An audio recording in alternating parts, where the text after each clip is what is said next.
Rasulullah SAW bersabda, khairukum qarni atau khairul quruni qarni. Sebaik generasi adalah generasiku. Maksudnya generasi beliau adalah para sahabat. Para sahabat itu adalah generasi terbaik umat Islam. Tsummal ladzina yalunahum, kemudian generasi berikutnya. Generasi kedua ini namanya generasi tabi'in. Tsummal ladzina yalunahum, kemudian generasi berikutnya ini generasi tabi'in.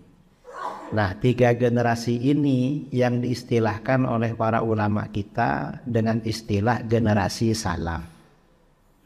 Jadi generasi salaf itu generasi sahabat, tabi'in.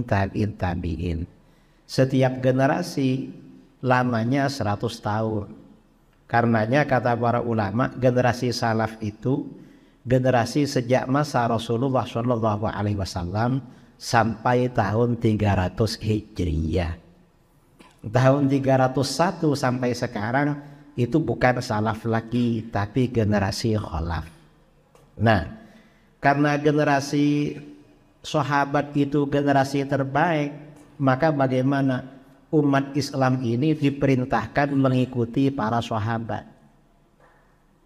Mengikuti itu artinya mengikuti ajaran mereka, juga mengikuti manhaj, jalan hidup mereka. Bukan namanya dikasih nama salafi, bukan. Sekarang ini gak ikut sama ulama salaf, kelompoknya diberi nama salafi. Itu namanya salah fikir namanya. Karena cuma nama aja yang begitu. Nah, jadi mengikuti generasi salaf. Nah, di dalam hadis-hadis ciri-ciri ahlus sunnah wal jamaah itu biasanya dihubungkan dengan para sahabat.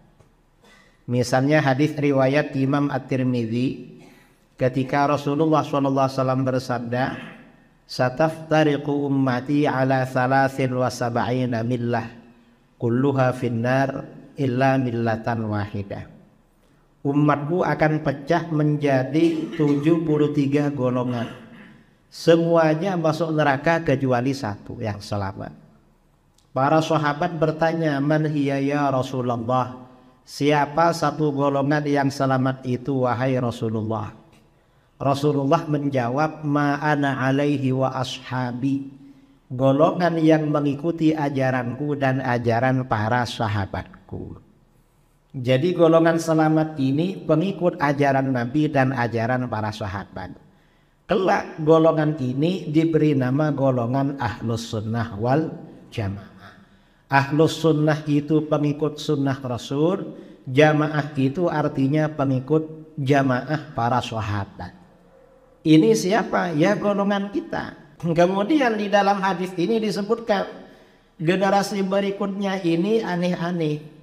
Gak diminta jadi saksi, menjadi saksi duluan. Padahal pihak hakim, pihak pengadilan gak minta dia. Ini mungkin untuk orang yang menjadi saksi karena ingin bayaran atau saksi yang tidak baik, ya, bukan saksi yang baik. Kemudian termasuk di situ orang-orang setelah generasi salaf ini, mereka ini diberi amanat tapi tak bisa dipercaya, pejabat. Itu generasi salaf saudara ya. Setelah generasi salaf tahun 4 Hijriyah itu orang jadi pejabat lalu berkhianat. Kalau sekarang ini dah rata-rata berkhianat itu. Karenanya jangan terlalu ambil pusing siapa yang akan dipilih tahun 2024. Orangnya rata-rata pengkhianat itu. Itu kata hadis ya, dan biasanya betul. Kemudian ini bernazar tapi tidak ditepati. Maksudnya bernazar itu berjanji. Dan sekarang ini kan sebentar lagi kan banyak janji-janji 2024. Dan saudara jangan berharap dari orang yang berjanji, karena sekarang bukan generasi salaf. Sekarang ini dah dari masa salaf berapa ratus tahun sekarang. Kan sudah 1000 tahun lebih. Jadi jangan tertipu. Ini janjinya begini, janji ini. Sekarang bukan generasi salaf. Generasi khalaf, generasi belakangan cuma janji, biasanya janji gak ditepati.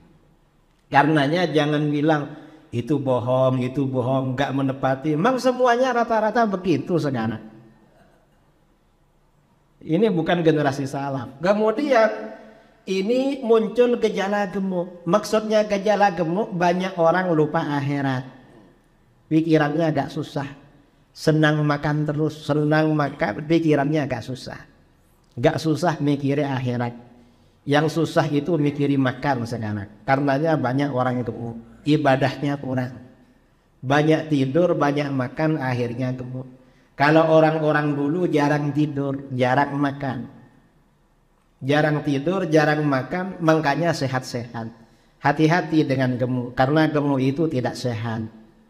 Dan rata-rata menurut penelitian di Eropa, orang yang jarang makan, yang berpuasa, rata-rata usianya lebih panjang daripada yang banyak makan.